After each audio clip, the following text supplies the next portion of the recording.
प्रणाम सभी को। और बहुत बहुत स्वागत है इस आध्यात्मिक ज्ञान चर्चा सत्संग में। आज का जो विषय है हमारे पास, सारे अनुभव मिथ्या है, इसे जानने के लिए कितने अनुभवों की आवश्यकता होती है। ये प्रश्न वैसे जो है ना वो कहाँ से आया है, क्योंकि कई बार ये कहा जाता है कि माया का जब गहरा ज्ञान होता है, माया के अंदर जब गहरे उतरते हैं, तो ये प्रमाण जो है बहुत स्पष्ट होता है कि वास्तव में सब मिथ्या ही है।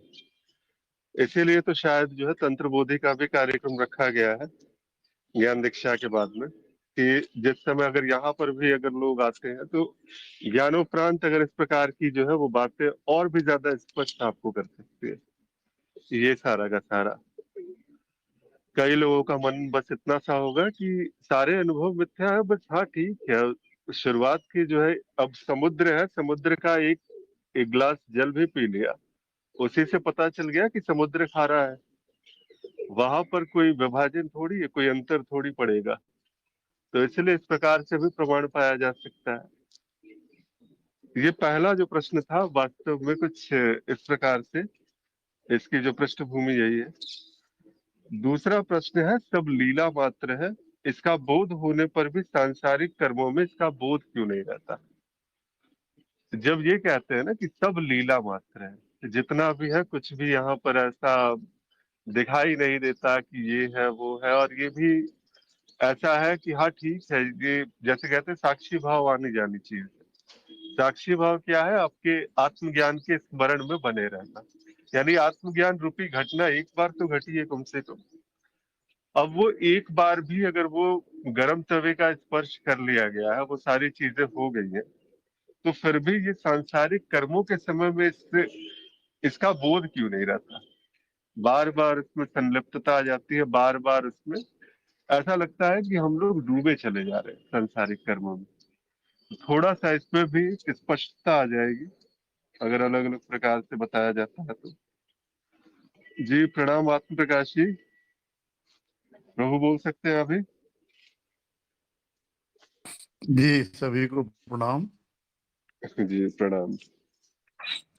सारे अनुभव मिथ्या हैं, इसे जानने के लिए कितने अनुभवों की आवश्यकता है होती है। तो ये तो हमें जो है पहले ही स्पष्ट कर दिया जाता है कि अस्तित्व के दो आयाम हैं, एक अनुभव और एक अनुभव करता। तो अनुभव जो है, जो प्रकट आयाम है वो अनुभव है और यह मिथ्या है। और उसको लेने के लिए कितने अनुभवों की आवश्यकता है? तो बस अनुभव, जब सभी अनुभव मिथ्या ही हैं तो उसको, उस मिथ्यापन को सिद्ध करने के लिए और अनुभव लेने की आवश्यकता तो नहीं है। लेकिन यह है कि हम ये अभी ये यहाँ पे मैं बोलूंगा कि जीव यह समझ नहीं पाता है कि सभी अनुभव मिथ्या है। ये बात सही है। और ज्यादातर साधकों का अटकाव यही है कि मिथ्या जानते हुए भी मिथ्या में रस लेता है और मिथ्या समझ नहीं पाता है। तो इस कार्यक्रम को करने के लिए जो है, मतलब ज्ञान दीक्षा कार्यक्रम हो जाने के, जैसा आप बताए, तंत्र बोधि में और भी स्पष्टता आती है कि माया क्या है। माया, वैसे माया को तो जाना नहीं जा सकता है, ये बात सही है। माया भी जो है अज्ञेय ही है। अज्ञेय ही है क्या, अज्ञेय है। तो उसको भी जाना नहीं जा सकता है। लेकिन कुछ अनुभव लेकर जो है ऐसा बोला जा सकता है कि माया का ज्ञान लेकर मिथ्या सिद्ध करने के लिए जो है हमें सहायता मिलती है। और इसी संदर्भ में जो है तंत्र बोधि कार्यक्रम भी करते हैं, उस कार्यक्रम को भी किया जाता है। तो जो है माया को जानकर ही माया से लिप्त हुआ जा सकता है, यह स्पष्टता और आ जाती है। लेकिन अनुभव को जानने के लिए कितने अनुभवों की आवश्यकता है, ऐसा बोलना जो है थोड़ा सा अच्छा नहीं रहेगा। क्योंकि अनुभव तो मिथ्या है, तो दिमाग में मतलब कि सैद्धांतिक रूप से समझा जाता है, समझ लिया जाता है कि अनुभव मिथ्या है। लेकिन वो जो है अपने अंदर उतर नहीं पाता है। अब ये उतर नहीं पाता, ये सब बोलना है क्योंकि शब्द की सीमा है। अपने बुद्धि को जीव समझा नहीं पाता है कि सब मिथ्या है और उसी में लिप्त रहता है, उसी में आचरण करता है। और जो दूसरा भाग है इसका कि सब लीला मात्र है, इसका बोध होने पर भी सांसारिक कर्मों में इसका बोध क्यों नहीं रहता है? सब लीला मात्र है, इसका बोध होने पर भी सांसारिक कर्मों में इसका बोध क्यों नहीं रहता है? तो वही हमारे जो है अनंत जन्मों के संस्कार। अभी यहाँ पे मैं और सब जोड़ूं कारण।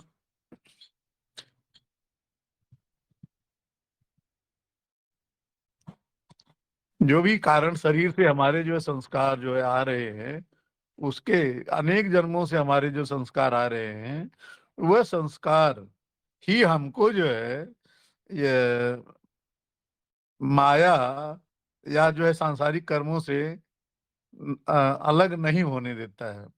ये हम केवल सैद्धांतिक रूप से ही समझ पाते हैं कि सब लीला मात्र है, लेकिन जो है अपने अंतर में उतरना जो है थोड़ा कठिन होता है। और ये उतरने के लिए हम अपने जो है अपने स्वरूप में स्थित रहें, तो यह ज्ञान जो है परिपक्व होता जाएगा। और धीरे धीरे एक एक इसीलिए जो है कि बोला गया है कि ज्ञान जो है चरणों में होता है। वो और इसलिए ज्ञान चरणों में होता है, तो चरण यही है कि हम जो है अपने आप को जो है एक एक जो है मिथ्या करके छोड़ते जाएंगे, और तब हमारी स्थिति जो है बनेगी और हम जो है इस लीला को अ, लीला समझ पाएंगे। जी धन्यवाद आदित्य जी, बस इतना ही।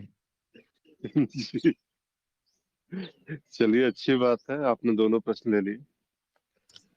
वैसे सिर्फ इससे जो है प्रश्न के पहले हिस्से पे ही अभी बात करते हैं कि सारे अनुभव मिथ्या है। और जैसा कि आपने कहा कि ये चीज जो है वो स्पष्टता लाती है और साधक इसको समझ नहीं पाते हैं।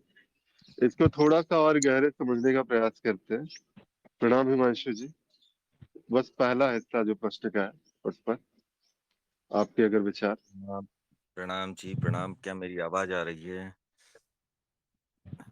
हाँ, बहुत स्पष्टता से आ रही है। हाँ जी जी। तो सारे अनुभव मिथ्या हैं, इसे जानने के लिए कितने अनुभवों की आवश्यकता होती है? तो इस प्रश्न के दो पहलू हैं। अ, एक तो सारे अनुभव मिथ्या हैं, ये किस स्तर से जाना जाता है? ये सही कहा जैसे आत्मप्रकाश जी ने कि ये सैद्धांतिक तौर पर भी जाना जाता है और अपरोक्ष अनुभव से भी जाना जाता है। लेकिन सारे सारे कैसे जान लिए? सारे जानने के लिए पहले तो प्रकार जानने होते हैं। तरीका क्या है अनुभवों को जानने का? अनुभव करना ही अनुभव को जब अनुभव होता है तो बुद्धि से जान लिया जाता है कि ये क्या है। सारी प्रक्रिया अनुभवों को जानने की ही तो है।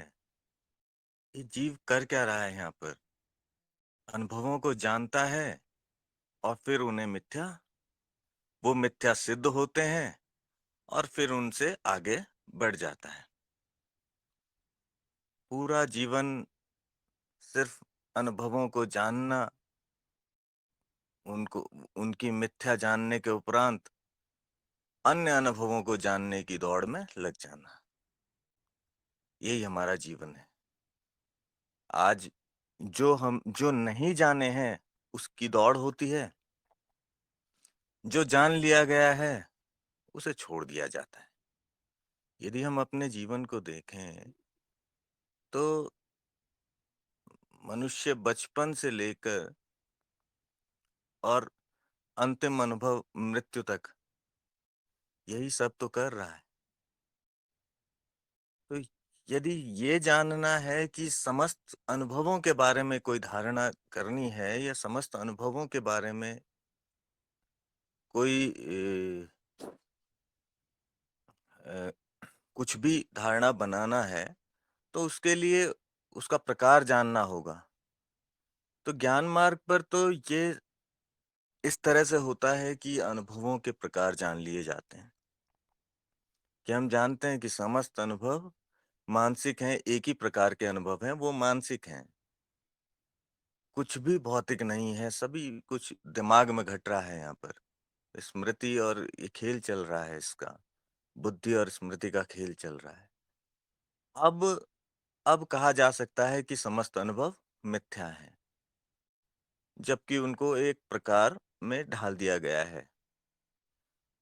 जिस प्रकार हम देखते हैं कि समस्त अनुभव मिथ्या हैं, जैसे जब अ, जब चावल पकाते हैं और ये देखते हैं कि भाई चावल पक गए, नहीं पक गए, तो एक दाने को देखकर पता लगाया जा सकता है कि सभी पक गए हैं।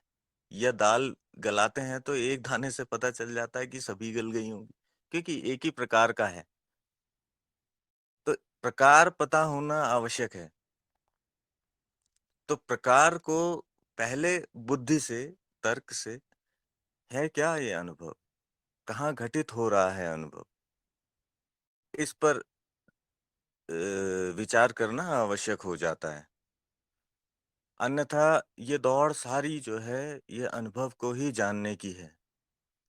और अनुभव को जैसे-जैसे जाना जाता है, वो क्रमबद्ध क्या होता है कि वो उसकी मिथ्या ही सिद्ध होती है और जीव आगे बढ़ता रहता है।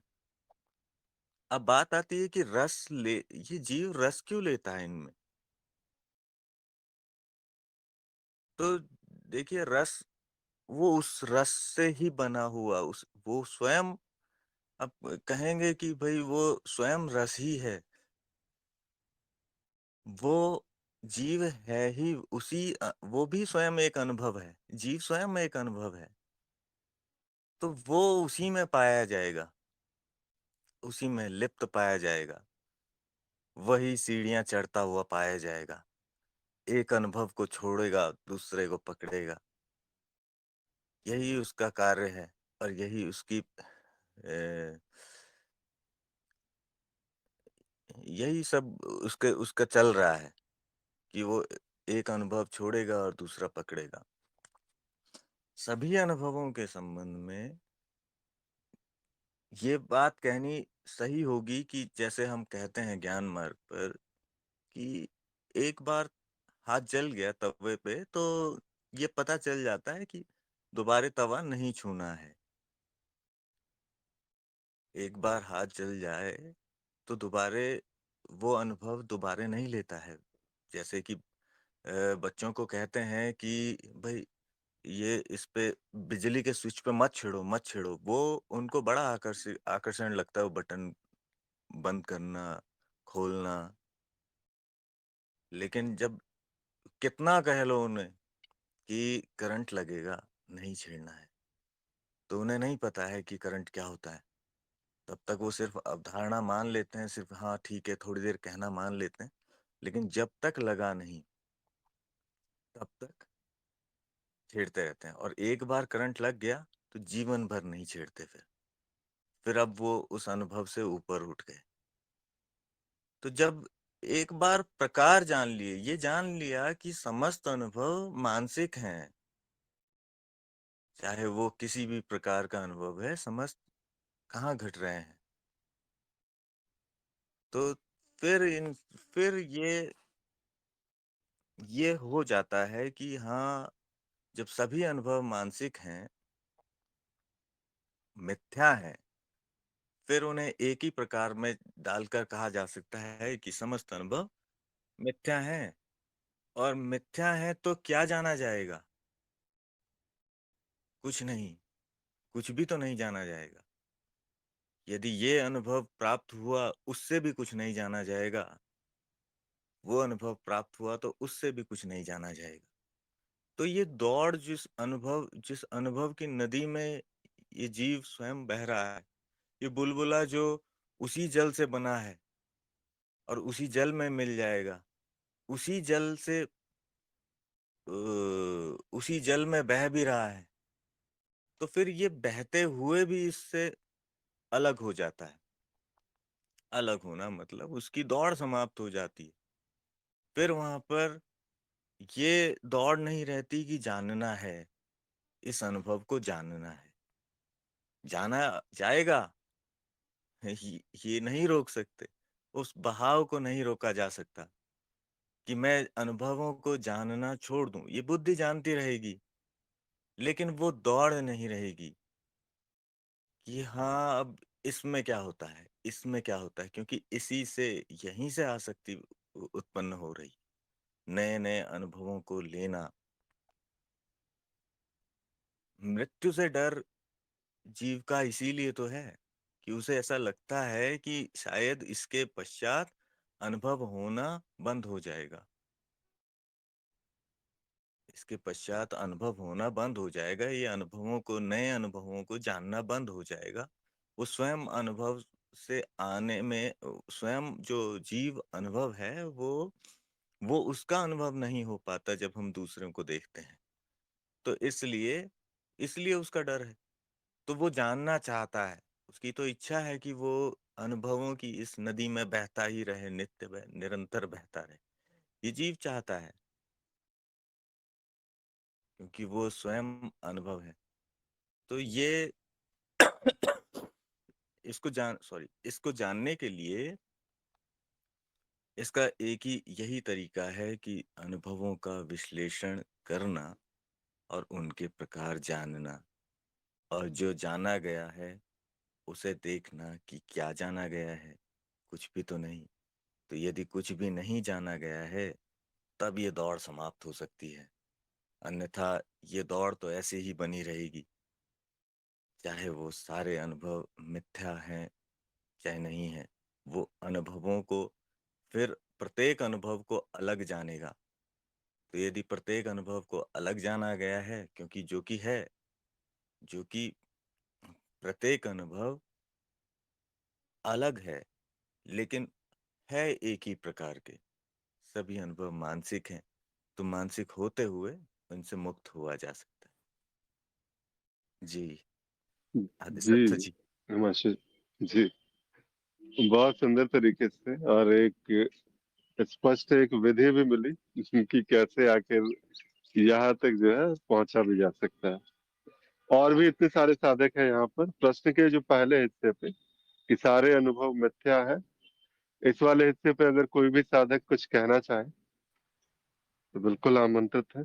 जी आलोपति जी। जी, प्रणाम सभी को। मेरी आवाज़ आ प्रणाम। रही है सबको? हाँ, बहुत स्पष्ट आ रही है। प्रणाम। जी, मैं थोड़ा-सा इस बारे में कुछ कहना चाह रही हूँ कि देखिए, अगर हम अनुभव की बात करें, तो अनुभव अर्थात द्वैत, द्वैत अर्थात माया, और माया अनंत है। अनुभव मिथ्या होकर खत्म हो जाएँगे, ये प्रश्न ही गलत हो जाता है, क्योंकि अनुभव इतने हैं कि अनंत जन्मों से चले आ रहे हैं, ना कभी खत्म हुए, ना कभी खत्म होंगे, क्योंकि माया को जानना पूर्ण रूप से एक जीव जो स्वयं मिथ्या है, उसकी बस की बात नहीं है। हम बात करें ज्ञान मार्ग से पहले के जीवन, यानी सांसारिक, जो साधारण अज्ञानी जिन्हें कहा गया, उनके बारे में बात करें, तो जितने भी जीव हैं, उनके अनुभव लेने का माध्यम है रूप, रस, गंध, शब्द, स्पर्श। तो जो ये सारे माध्यम हैं, इनके माध्यम से जब ये अनुभव आते हैं, तो इस पूरे जगत में जो कि मिथ्या है, ये शब्द तो केवल ज्ञान मार्ग पे आने पे पता चलता है कि मिथ्या है। उनके लिए वो सत्य है जगत। और सारे अनुभव रस रंगों से भरे हुए हैं एक साधारण जीव के लिए। उसमें आसक्ति है, अनंत विषय हैं, और वो खींचते हैं इस मिथ्या जीव को, आकर्षण में बांधते हैं, आसक्ति में बांधते हैं। और उसी आसक्ति का दूसरा पहलू क्या है? जैसे ही आनंद और सुख उसे मिलेगा, वो बदल जाएगा, तो उसको दुख होता है, ये चीज मुझसे क्यों छूट गई? पद, प्रतिष्ठा, पैसा, बच्चे, यहाँ तक कि अपना स्वयं का शरीर भी। तो वो मिथ्या को जान तो रहा है एक सांसारिक जीव, लेकिन उससे निकलने का रास्ता उसे नहीं पता। दुखों में घूमता रहता है, दर्द में। फिर कुछ सुख आया जीवन में, खुश हुआ, वो क्षणिक था, फिर बदल जाएगा। उसके परे जब जैसे ही हम ज्ञान मार्ग पे आते हैं, वहाँ आकर ही तो हमें समझ आया कि ये सारे जितने भी अनुभव चल रहे थे, जो कि लास्ट में सूक्ष्म स्तर पर मानसिक ही हैं, कि ये तो इतने परिवर्तनशील हैं कि जब तक हम एक सुख को सत्यापित करने चलते हैं, वो तो तब तक बदल जाता है। तो धीरे-धीरे अपरोक्ष अनुभव से ये सारे अनुभव मिथ्या जितने भी दिख रहे थे, उसकी मिथ्यात्व को जान लिया जाता है। अनुभव और माया ये परिवर्तनशील इतनी तीव्र गति से है कि एक गंगा में डुबकी लगाने गया व्यक्ति, जो मिथ्या है शरीर, जैसे ही डुबकी लगा के बाहर आता है, उतनी देर में तो ये शरीर बदल जाता है। बहुत सूक्ष्मतम स्तर पर इतना तीव्र गति से ही ना शरीर की कोशिकाओं में परिवर्तन हो रहा है। बस हमारी भौतिक दृष्टि की जो इंद्रियां हैं वो उसे नहीं देख पाती, लेकिन परिवर्तन तो बहुत सूक्ष्म रूप से चल रहा है। ज्ञान मार्गी बहुत जल्दी अपने गुरु की कृपा से जब उसे ये मिलता है, ये कृपा मिलती है कि अनुभवों को अपरोक्ष जैसे ही जानता है, उसे स्वयं पे हंसी आती है, अपने उस पहले ज्ञान पे, पहले सुख पे, जिसे उसने आज तक जीवन में जिया, उसे खुद हंसी हंसी आ जाती है कि देखिए कैसा जीवन था। हम जिसे पकड़े बैठे थे वो तो इतना मिथ्या है कि पल भर में बदल रहा है, और हम उसे अपना माने बैठे थे। तो वो रस आना केवल उनके लिए सही है जो अज्ञान में है। इन विषयों में रस आया, सुख पा लिया, फिर दुख शुरू हो गया। लेकिन एक ज्ञानी के लिए जब ये घटित होने लगता है परोक्ष अनुभव से कि सब कुछ बदल रहा है, और ये अनुभव इन्हें कभी नहीं जान सकती, तो जो ये बुद्धि अनुभवों के पीछे दौड़ रही थी, स्वयं थोड़े से अनुभव की मिथ्या को जानते जानते धीरे धीरे स्वयं ही अपने आप का समर्पण कर देती है। बुद्धि ही खत्म हो जाती है। अनुभवों को कभी पूरा नहीं जाना जा सकता। बुद्धि की क्षमता में नहीं है, इन इंद्रियों की क्षमता नहीं है कि वो इन अनुभवों की मिथ्या को भी पूर्णतः जान पाए। परम सत्य की तो बात ही अलग है। तो ये जीवन में रस लेना, ये क्या एक ज्ञान मार्गी के लिए सब बिल्कुल बेकार हो जाता है। उसके लिए क्या है कि जो भी आया उसे पूर्ण रूप से स्वीकार कर लिया, समता में रहे, दुख आए या सुख आए, मेरा है ही नहीं। मैं न दुख हूं न सुख हूं, मैं इन सब के परे हूं। समता में देखा, स्वीकार भाव से उसे स्वीकार कर लिया, और बस अपने आत्म स्वरूप में स्थित हो गया। तो फिर जीवन में जो भी है वो एक ही आनंद की स्थिति है। उसमें सब कुछ मिथ्या जान लिया। अब ना मन बचा, ना वो मिथ्या जीव बचा, और ना ही ये बुद्धि बची। सब कुछ समर्पित होकर एक में विलय हो गया। जी, धन्यवाद। जी, बहुत सुंदर और बहुत स्पष्टता से इस प्रश्न पर जो है प्रकाश डाला गया। और बात यही है कि प्रयास करना है कि जब सारे अनुभव मिथ्या है, जब कहा जाता है, तो फिर सारे अनुभव मिथ्या है ये कहने वाला आखिर कौन है, और किस स्तर से जाकर के ये बात कही जा रही है। जब जब ये बात होती है तो फिर बिल्कुल वही है कि आपका जो अपरोक्ष अनुभव और तर्क जिसे कहते हैं हम, कि ज्ञान क्या है, ज्ञान स्मृति में अनुभवों का तर्कपूर्ण संयोजन है। अब अनुभवों का तर्कपूर्ण संयोजन है, तो लगातार जन्म जन्मांतर से हम यही तो अनुभव ही तो इकट्ठे करते आ रहे थे। न जाने कितने अनुभव संस्कार में हमारे पड़े हैं, कितने अनुभव हमारे साथ में निरंतर प्रतिदिन घटित होते ही रहते हैं। और जब इतने सारे अनुभवों का ढेर है हमारे सामने, लेकिन गुरु जब एक सूचनाएं देता है, जब वो बताता है कि देखो वास्तव में तुम्हारे पास एक और हथियार है, तर्क का, और जब तुम तर्क लगाना शुरू करोगे, उस तर्कों द्वारा जब अनुभवों का विश्लेषण प्रारंभ करोगे, तो बहुत सारी चीजें हैं तुम्हें स्पष्ट होने लगेगी। जैसे कहते हैं ना, नेति नेति वाली बात। तो वो जो नेति नेति है कि ये भी नहीं मैं वो भी नहीं, ये सारी की सारी जो चीजें हैं वो तुम्हारे लिए स्पष्ट होने लगेगी। और जब ये कहते हैं गुरुजन, जब इस प्रकार से, तो फिर एक साधक ज्ञान मार्ग पर चलता हुआ वो क्या करता है, वो प्रयास करता है, वो बार बार वही तर्क द्वारा जो है हर अनुभवों का विश्लेषण करता है, देखता है कि वो कहाँ पर है, किस प्रकार से ये साबित हो रहा है कि मैं ये भी नहीं हूँ मैं वो भी नहीं हूँ। और उसको जब ये प्रमाण मिलता है, जब ये सारी की सारी चीजें होती है, तो वहां हम कहते हैं कि वो उसके अज्ञान का नाश हुआ।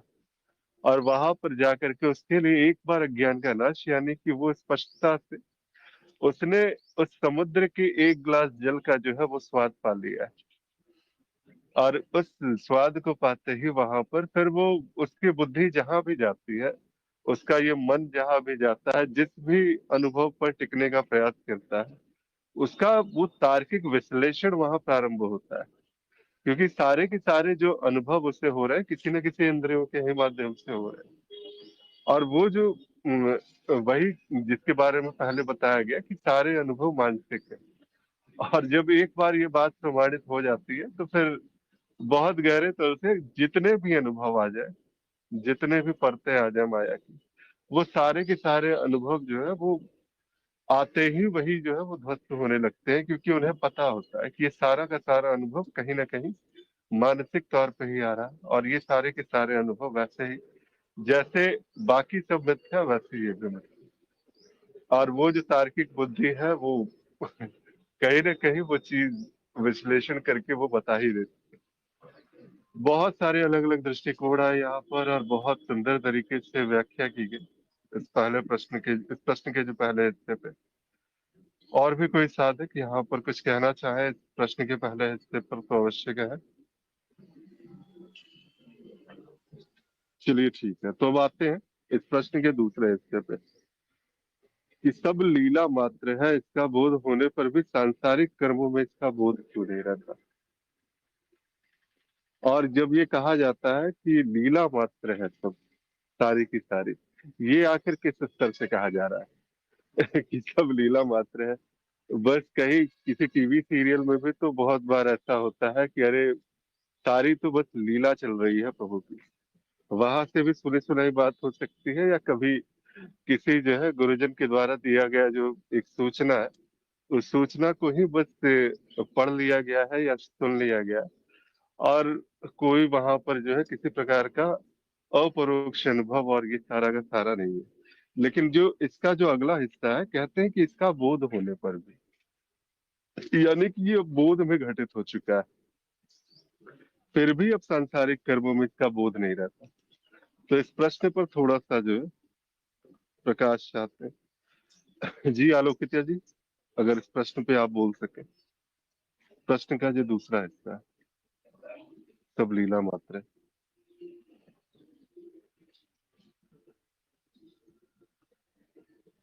लगता है व्यस्त है अभी जी। हिमांशु जी, अभी कुछ बोल सकते हैं प्रभु इस दूसरे हिस्से पे।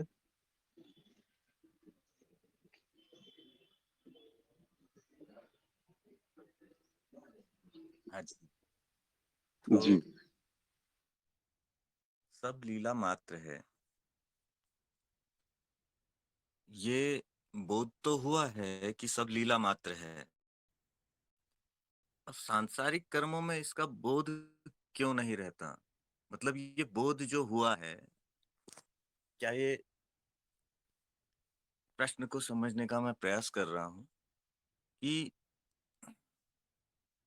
ये बोध हुआ है कि सब लीला मात्र है, जो भी घटित हो रहा है ये घटनाएं मात्र प्रतीति हैं, सब लीला ही तो है, कुछ भी नहीं हो रहा है, मात्र प्रतीत हो रहा है।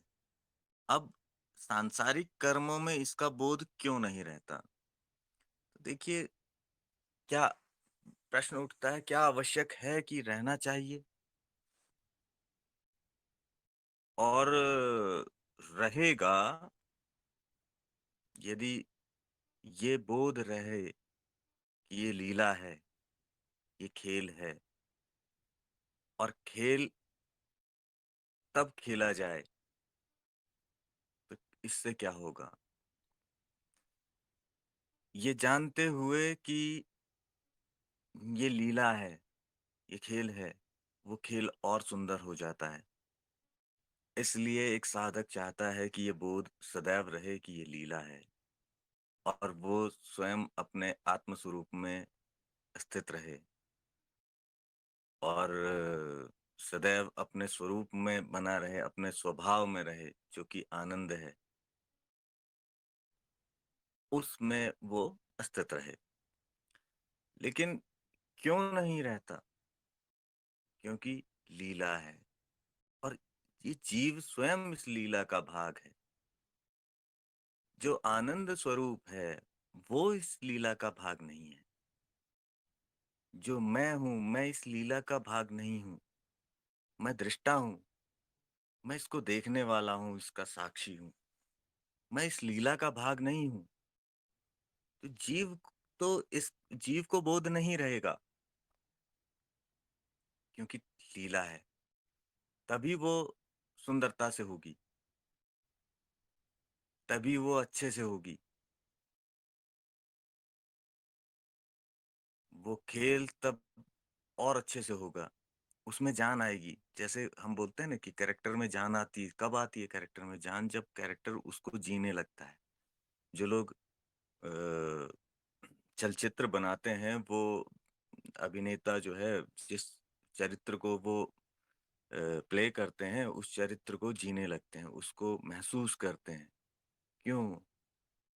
वो चाहते हैं कि ये बोध ना रहे कि ये लीला है।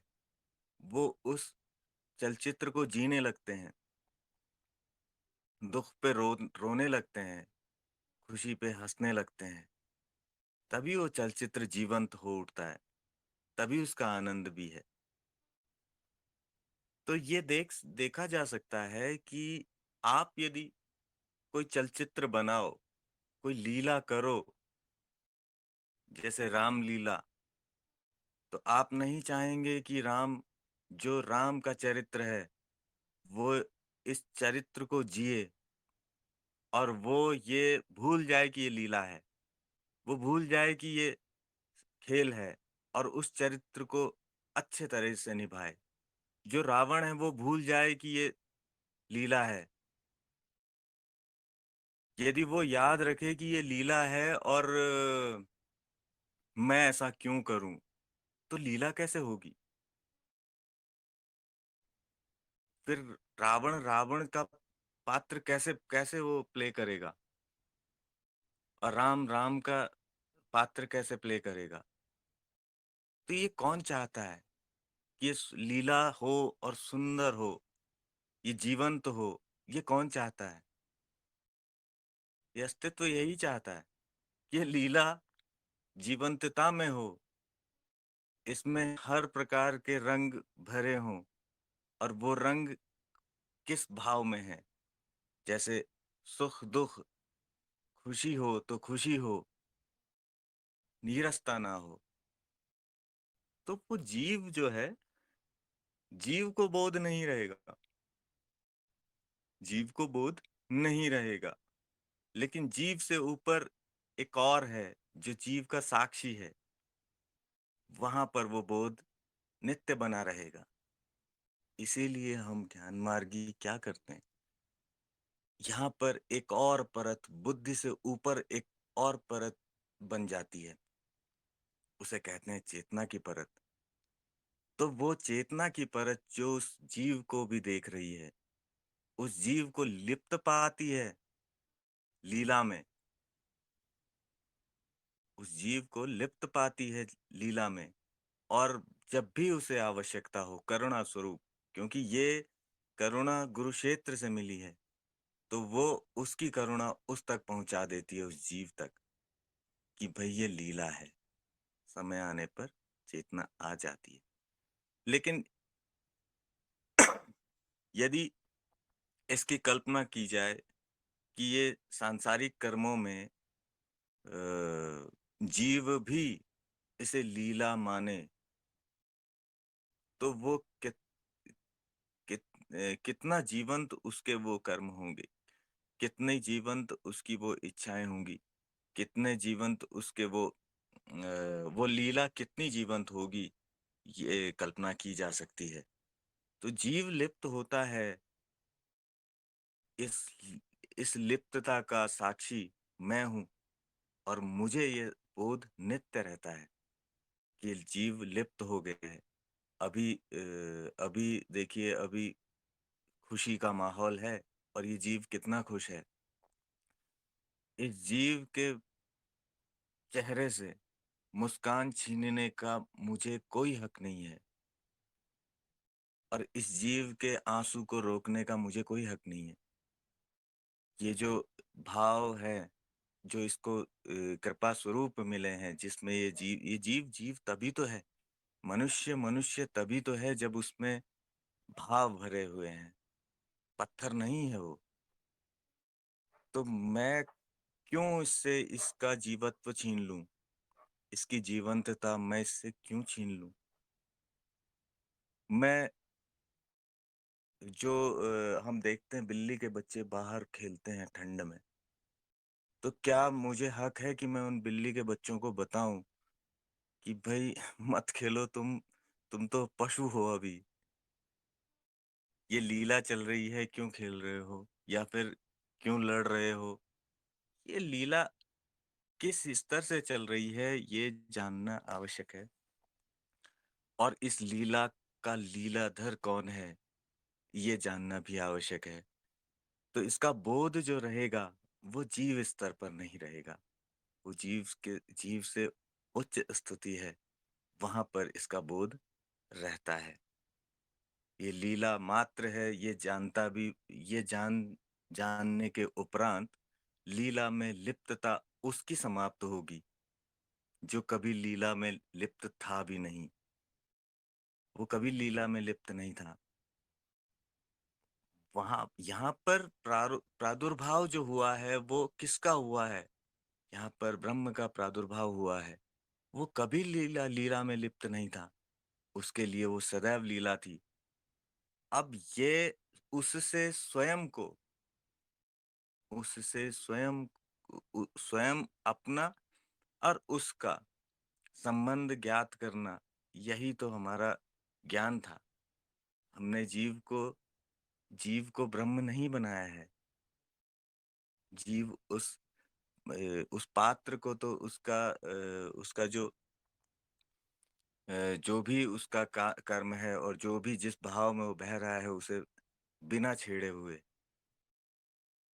यहाँ पर देखना मात्र है। तो बोध क्यों नहीं रहता, ये किसके लिए कहा गया है, ये जानना आवश्यक है। और किसको रहना चाहिए और किसको नहीं, इस पर भी चर्चा आवश्यक है। जी आदि सत्व जी। जी, कहते हैं ना कि एक सवाल का जवाब देने जाओ फिर 100 सवाल खड़े होते हैं। यहाँ पर ये बुद्धि है, जब तक बुद्धि बीच में आती है और बात को समझने का प्रयास करती है, तो कई सारे जो है वो सवाल खड़े होने लगते हैं। यहाँ पर भी कुछ कुछ चीजें हैं, जैसे कि जब कहा जाता है कि चेतना की परत है और वहां पर ये सारा का सारा ये जो बोध है वो वहां पर है वास्तव में। ये चेतना की परत जीव अगर देखे अपने दृष्टि से, तो ऐसा तो लगता है कि वो तो जीव के ही भीतर है। जीव की ही जो है स्मृति जो है वही जाकर के कहीं ना कहीं एक, क्योंकि ज्ञान क्या है, स्मृति में अनुभवों का तर्कपूर्ण संयोजन, और स्मृति जो जीव स्मृति है उसी की बात हो रही है। तो जब जीव स्मृति की बात हो रही है तो दायरा तो जीव का ही होगा। और ये सारी की सारी बातें जब कही जाती है कि ये जीव से बाहर की कुछ बात है, जीव से बाहर निकल करके कुछ बात है, तो थोड़ा सा पहले इसको एक बार स्पष्ट कर देते कि ये क्या है आखिर। जी आदि सत्व जी। मैं थोड़ा सा करेक्ट कर लेता हूँ। जीव स्मृति से जीव स्मृति के अंदर है, जीव के अंदर स्मृति नहीं है, ये स्मृति में जीव है। तो जिस बात की हम जो चेतना की बात हम कर रहे हैं, वो जीव से बाहर है, वो तो जीव को देख रही है, तो वो जीव से बाहर है, जीव के अंदर नहीं है, जीव स्वयं स्मृति में है। अब चलिए, थोड़ा सा करेक्ट हुआ हो।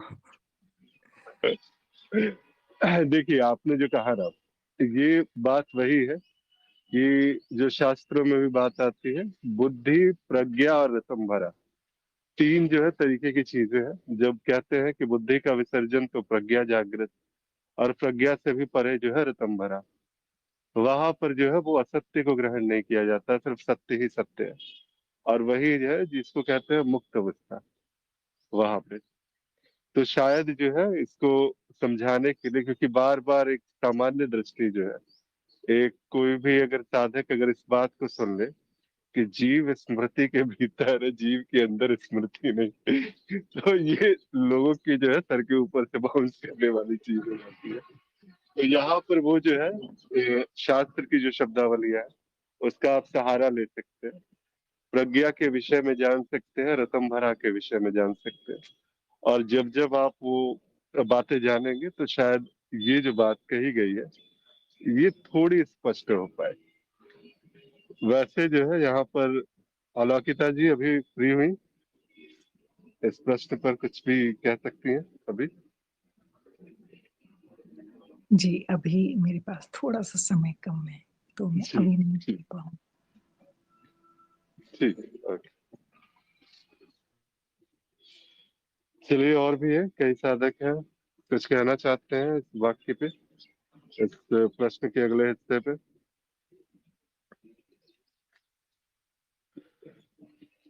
ठीक है, तो अजय जी तो अभी वैसे परीक्षार्थी बन गए हैं, तो उनसे पूछा नहीं जाएगा। अजय जी, चाय पी लिए प्रभु सुबह सुबह? जी प्रभु, चाय पी लिए। अभी अभी श्रवण और मनन ही चल रहा है अगले एक 15-20 दिन। हाँ, बिल्कुल बिल्कुल बिल्कुल। तो ये अभी पाठ्यक्रम में आ चुके हैं, और जो इनका चरण 3 है सत्यापन का, वो चल रहा है। और मुझे लगता है कि अभी जो एक नॉर्मल है, क्योंकि वैसे परीक्षार्थियों को यहाँ पर आने की अनुमति भी नहीं है प्रभु।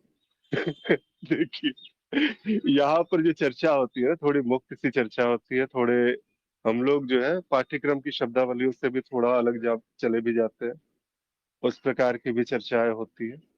तो आप क्योंकि पहले बोलते रहे हैं इस प्रकार से यहाँ पर सत्संगों में, तो बिल्कुल आप सुन सकते हैं, क्योंकि इतनी जो एक विवेक की जो बात होती है कि क्या बाहर की शब्दावलियां है, क्या ज्ञान मार्ग की जो शब्दावली, ज्ञान दीक्षा कार्यक्रम की जो शब्दावलियां है, उनमें आप जो है वो थोड़ा सा वो भेद कर सकेंगे। तो इसीलिए आप सुन सकते हैं, लेकिन अभी वैसे भी जब तक सत्यापन चल रहा है तब तक बोले ना, वो ज्यादा बेहतर है। अब हम लोग यहाँ पर आते हैं प्रश्न के इस जो है दूसरे हिस्से पे। सब लीला मात्र है, इसका बोध होने पर भी सांसारिक कर्मों में इसका बोध क्यों नहीं रहता? अब जब ये कहा जा रहा है कि सब लीला मात्र है, ये आखिर जो है कौन कहने वाला कौन है, और ये बोध घटित हुआ है इसकी घोषणा करने वाला कौन है कि सब लीला मात्र है, यहाँ पर जो कुछ भी चल रहा है। ये जो निष्कर्ष निकाल करके जिसने ये कह दिया, वो निष्कर्ष निकालने वाला वो जो बुद्धि है, वो जो भी बार बार ये घोषणा कर रही है, वो कहीं ना कहीं वो यहाँ पर अभी भी बनी हुई है, इस संसार में बनी हुई है, वो जानने का प्रयास कर रही है सब कुछ। और वो जो है बार बार अपने आप को वो घोषणा कर रही है कि मैं ही तो हूँ। वो क्या है जो मुझसे परे है, क्या है जो मेरे से जो है अतिरिक्त मुझसे बाहर हो सकता है, और वो बार बार अपने आप को बताने का प्रयास कर रही है कि सब लीला मात्र है, ये मैंने जान लिया है। कैसे जाना है? क्योंकि मेरी स्मृति में, क्योंकि हाँ ये वाला हिस्सा आता है कि मेरी स्मृति में अनुभवों का तर्कपूर्ण संयोजन हो गया है। ये वाला जो वाक्य है जिस समय आता है कि मेरी स्मृति, अभी भी वो जो मेरा जो था भाव, स्मृति से वो परे, जो बार बार जो कहा जाता है कि स्मृति में अनुभवों का तर्कपूर्ण संयोजन, लेकिन ये जो है अब वही बात है कि ये जीव की स्मृति में ये कहीं नहीं कहा गया। और यहाँ पर जब बातें आती है, जब इस प्रकार का जो संदर्भ होता है, तो काफी सारी जो है क्लेरिफिकेशन की आवश्यकता पड़ती है कि आखिर ये कहा कैसे जा रहा है कि स्मृति में अनुभवों का तर्कपूर्ण संयोजन कहते हुए भी उसको जीव स्मृति के दायरे से बाहर कर दिया गया, और जीव को ही जो है उसकी स्मृति से जो है वो बाहर कर दिया गया। क्योंकि ऐसा लगता तो है कि ये सारी की सारी यात्राएं जो चल रही है, सब कुछ हो रहा है, ठीक है, जो भी स्मृतियां होंगी वो इसी के साथ में तो चलती रहती है। इसी के प्रकार से वो सारा का सारा जो है वो ज्ञान अज्ञान जो कुछ भी है वो प्रकाशित होता रहता है। लेकिन इसको समझने के लिए जैसे शास्त्रीय भाषा में स्थूल सूक्ष्म और कारण वगैरह इसकी जो मान्यताएं है यहाँ पर उसको समझना पड़ता है। इसीलिए इस प्रश्न का जो पहला हिस्सा था कि कितने अनुभवों की आवश्यकता होती है कि सारे अनुभव मिथ्या है, ये सिद्ध हो पाए। अब यहाँ पर हम इस प्रश्न में घुस रहे हैं अनुभवों के भीतर कि फिर वही है, स्मृति का जो चक्र है वो चलता रहता है। माया अनंत है। माया की कोई मतलब एक प्रश्न का आप उत्तर ढूंढेंगे, फिर माया अनंत प्रश्न खड़े करेगी। आप अगर ये लगता है कि नहीं इस प्रश्न के बाद जो है मेरा सारा का सारा वो जो था, वो जो जो कुछ भी बाकी बकाया था वो धुल सा गया, अब इसके बाद कुछ बचा नहीं मुझे जानने के लिए। लेकिन माया को ये अगर कहते हैं तो शायद ये भी एक कारण है कि एक प्रश्न जो है समाप्त होता नहीं है, कि यहाँ पर हजार प्रश्न खड़े करती है और हजार प्रश्नों द्वारा जो बार बार अपने आप को जो व्यक्त करते हुए हमारे सामने आती है, तो हम वहां पर कोई निष्कर्ष नहीं निकाल पाते, क्योंकि बार बार उलझते चले जाते हैं। हम उसमें आनंद जो है वो ढूंढना शुरू कर देते हैं, क्योंकि लीला मात्र है और लीला को तो खेला तो जाएगा ही। ठीक है, ये बोध हो गया। अब ये चाहे ये बुद्धि के तल पर हो, प्रज्ञा के स्तर पर हो, चाहे अब मान्यता के हिसाब से उसकी ऋतंभरा जागृत हो चुकी है, उससे उसकी जो है वो प्रज्ञा जागृत हो चुकी है। लेकिन ये भी विश्लेषण करने वाला जो है वो वास्तव में बुद्धि ही है, जो बुद्धि कहीं ना कहीं रुक करके एक कार्य कर रही है, बार बार ये घोषणा कर रही है कि कुछ है ऐसा जो मैंने जान लिया है यहाँ पर।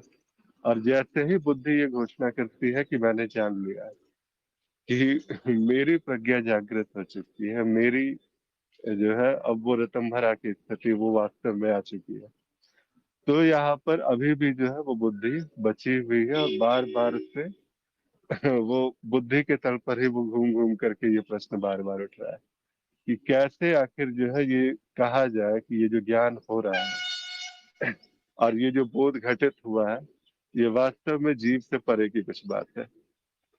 इसको समझने के लिए भी मार्ग में आना हो सकता है। मार्ग में आइए, विधिवत चलिए, और शायद ये जो बात है गुरु कृपा से वो बिल्कुल स्पष्ट हो जाती है। तो इसीलिए यहाँ पर जो है हम कहते भी हैं कि कई बार ऐसा होता है कि कुछ बातें हैं जो चेतना जो जो बस कहते हैं ना कि वो उपस्थिति से वो बात निकल के आ रही है, उस मौन से वो बात निकल के आ रही है, उस शून्यता से वो बात निकल के आ रही है। लेकिन अगर उसको सुनने वाला बीच में बुद्धि है, वो सुनने वाला विश्लेषण करने वाला बीच में बुद्धि है, तो वो शायद वो बात नहीं सुन पाएगा जो कहा जा रहा है। वो सुनने वाला जब जब खड़ा होता है तब तब भी दिक्कत होती है। वो बात है बस जैसे आई और वैसी की वैसी उसको मूल रूप से अगर स्वीकारा गया तो बात वो समझ में भी आती है और समझ का विसर्जन भी कराती है, कि समझ करके भी कुछ भी नहीं समझा गया। और यहाँ पर हमने कई सारे प्रश्नों पर चर्चा की और हर बार ऐसा ही होता है। थोड़े थोड़े मुक्त विचार ऐसे आते हैं जो मन के अंदर जो है वो विद्रोह सा उत्पन्न कर देते हैं कि ऐसा कहा गया तो क्यों कहा गया। तो इस प्रश्न को बनाए रखिए। अगर कोई ये कहता है कि जीव स्मृति जो है वो जीव के अंदर नहीं, बल्कि स्मृति के अंदर ये जीव है, स्मृति के अंदर ये संसार है, अगर कोई इस प्रकार से कहता है तो फिर आखिर किस स्तर से कह रहा है उसके लिए प्रश्न बनाइए और इस प्रश्न को जो है वो इसके उत्तर ढूंढने का प्रयास कीजिए, क्योंकि किसी का भी उत्तर आपका उत्तर नहीं हो सकता है। कुछ प्रश्न ऐसे होते हैं जहां पर अगर कोई और उत्तर आपको ना दे तो बेहतर है। ये उत्तर आपके लिए होना चाहिए, इसको ढूंढने का प्रयास करना चाहिए कि कहाँ है और किस स्तर से ये बात कही जा रही है। और जिस समय ये उत्तर आपके पास में होगा उस समय ढूंढा जाएगा तो ये उत्तर ढूंढने जो निकला था वो नहीं होगा वहां पे। तो इसीलिए ये बात। जी हिमांशु जी कुछ कह रहे थे। हाँ, मैं एक ही चीज कहना चाहता हूँ कि जब हम कहते हैं कि ज्ञान क्या है, स्मृति में अनुभवों का संयोजन है। ज्ञान स्मृति में अनुभवों का संयोजन है, तभी वो जीव से ऊपर हो जाता है। हम ये नहीं कह रहे हैं कि स्मरण में अनुभवों का संयोजन है। स्मरण में अनुभवों का संयोजन हो जाता है। स्मरण वो है जैसे 2 का पहाड़ा, 4 का पहाड़ा, ये स्मरण है। जीव समाप्त और ये स्मरण समाप्त। लेकिन जीव जब हम स्मृति में कहते हैं तो वहां पर बात अलग हो जाती है। वो स्मरण और स्मृति में बहुत बड़ा भेद है। और ये सही आपने कहा कि ये मार्ग पर चलने से ही ये शब्दावली जो है ये इसका ज्ञान हो पाएगा कि स्मरण किसे कहा गया है और स्मृति किसे कहा गया है। तो स्मृति जब हम कहते हैं तो वो स्मृति, उस स्मृति में ही ये जीव है, ये व्यक्ति स्वयं उस स्मृति में है। व्यक्ति में स्मृति नहीं है, व्यक्ति में स्मरण है। और वो उस स्मरण से यदि वो ज्ञान स्मरण में हुआ है, अब यहाँ पर एक और ट्विस्ट है कि ये लीला है, ये स्मरण में है या स्मृति में है, ये सबसे बड़ा प्रश्न है। यदि वो स्मरण में है तो वो भूल जाएगा, क्योंकि स्मरण विस्मृत हो सकता है। लेकिन स्मृति में जो भी चीज जो बन जाती है वो सदैव रहती है। तो यहाँ ये इस पर मनन आवश्यक है। जी आदि सत्व जी। जी, बहुत सुंदरता से आपने बताया अभी। और ये जो चीज है ये वास्तव में वही है। मार्ग पर आइए, निष्ठा पूर्वक गुरु के वचनों को सुनिए, ध्यान से सुनिए, और उस पर जो है अपरोक्ष अनुभव और तर्कों की तलवार से विश्लेषण कीजिए। और जिस समय ये स्मृति में अनुभवों का तर्कपूर्ण संयोजन जिसकी बात होती है, वो जिस समय घटित हुआ, वो वही क्षण होगा जहाँ पर वो। जी आलोकिता जी, कुछ कहना चाह रही है? जी, मैं इसी हिमांशु जी के एक प्रश्न, इसी जो भी तर्क दिया इस पर एक कुछ कहना चाहती हूँ कि यदि ये स्मरण है, केवल पूरे जीवन का स्मरण एक जीव रखता है, तो ये भी तो बात है कि शरीर मरा तो स्मरण खत्म हो गया। लेकिन जीव की यात्रा तो अनंत जन्मों तक बताई गई है कि आपके साथ स्मृति में जो छाप पड़ गई संस्कार की, आपकी जो जो इच्छाएं इस जीवन में बच गई, बहुत तीव्र इच्छाएं, उन्हीं के कारण इस जीव को फिर से जन्म लेना पड़ता है, एक अलग शरीर धारण करना पड़ता है। तो स्मृति क्योंकि कभी नहीं मिटती, तो ये इच्छाएं कहाँ रह जाती हैं फिर? जो इच्छाएं छूट गई, उनको पाने के लिए ही फिर से नई जन्म की अवधारणा बनाई गई है। सत्य है या नहीं ये तो मुझे नहीं पता, मृत्यु के बाद ही समझ आएगा, जो शरीर की मृत्यु होगी, अगली यात्रा। तो इसमें फिर अगर इस जीव की स्मृति भी नहीं है, जैसे मनुष्य शरीर की कोई स्मृति नहीं कही गई, तो जीव जगत किसको कहा गया? क्योंकि पूरी दुनिया को ये आलोकिता नहीं जानती थी पहले, एक छोटी सी दुनिया थी उसकी, 40-50 लोग, परिवार, बस यही उसका जगत है। तो ये जगत किसका था फिर? और उसी से रिलेटेड ही तो सारे दुख सुख वो पा रहा था जी। पूरे जगत उसको कोई कुछ भी कहता रहे, उसके बारे में उसे कहाँ ज्ञान है? थोड़े से संबंधी, वही उसका जीव जगत, वही उसकी दिन रात, जैसे ही वो दिन भर काम करके अपने बिस्तर पर जाते हैं, तभी उसको याद आता है उसने मुझे ये बोल दिया, उससे मेरी ये परेशानी है। वही उसकी चिंता और दुख का कारण है, वही थोड़े से उसके बच्चे हो गए, परिवार हो गया, उसी से संबंधित जो उसकी स्मृति बनती है, अगर उसे स्मरण भी मान लें, तो वो मिट जाएगा शरीर की मृत्यु के साथ, जो अभी अभी हिमांशु जी ने कहा। तो फिर ये इच्छाएं कहाँ रह गई? और फिर इच्छाएं नहीं है, वो तो फिर जीव का अगला जन्म कैसे बना? तो मुझे ये चीज तर्क स्मरण और स्मृति, मुझे थोड़ा सा समझ नहीं आया कि स्मरण में ये सब चीजें होती हैं और वो मिट जाती हैं शरीर की मृत्यु के साथ। तो ये स्पष्टता तो नहीं आती मेरे हिसाब से, नहीं। आप बताएं आदि सत्व जी। जी हिमांशु जी। जी बिल्कुल। देखिए, स्मरण और स्मृति दोनों भिन्न चीजें हैं। जो इच्छाएं जिनकी आप कह रहे हैं, जो कारण शरीर है, वो स्वयं स्मृति में है। उसके पश्चात जो जीव है, वो, जैसे कि आप अनेक इसका नाद विज्ञान की जब आप श्रृंखला देख लेते हैं, तो आपको ये स्पष्टता होगी कि मूल में तो स्मृति है, स्मृति के पश्चात ही ये सारा प्रपंच जीव का जीव स्मृति जिसे आप कह रहे हैं स्मरण, वो स्मरण तो सिर्फ एक जीवन तक है। बौद्धिक जिसे हम कहते हैं याददाश्त चला जाना, सिर पे चोट लगी और समस्त ज्ञान गया, वो स्मरण है। लेकिन वो जीव स्वयं स्मृति स्मृति की एक रचना है, स्मृति में है एक। और जो जो चित्त की हम अवधारणा देते हैं वो भी स्मृति में ही छाप है, स्मृति की ही छाप है वो भी। स्मृति पर ही घटित होने वाला अनुभव है, स्मृति की रचना है। तो ये समस्त जो भी हम कहते हैं स्मृति कहीं नहीं जाती, वो स्मृति कोई भी जो भी घटनाएं होती हैं वो स्मृति पर अपनी एक छाप छोड़ती हैं। वहां पर माना जीव नहीं है, यहाँ पर जीव नहीं है या जीव चला गया। जीव तो एक अनुभव है, एक छोटा सा अनुभव है, जन्म से लेकर मृत्यु तक एक अनुभव का एक पार्ट हो गया, वो चला गया। तो उसके साथ साथ उसका समस्त स्मरण भी चला गया। स्मरण कहाँ था? स्मरण संयोजन हुआ था, स्मरण रिकॉर्ड हुआ है उसके उसके पास, लेकिन वो स्मृति में नहीं है। स्मृति में होना और स्मरण में होना, ये मूलभूत जो है बहुत बड़ा डिफरेंस है इसमें। जो इच्छाएं वासनाएं हैं, जो उसकी ये समस्त चीजें ये स्मृति में संयोजित होती हैं।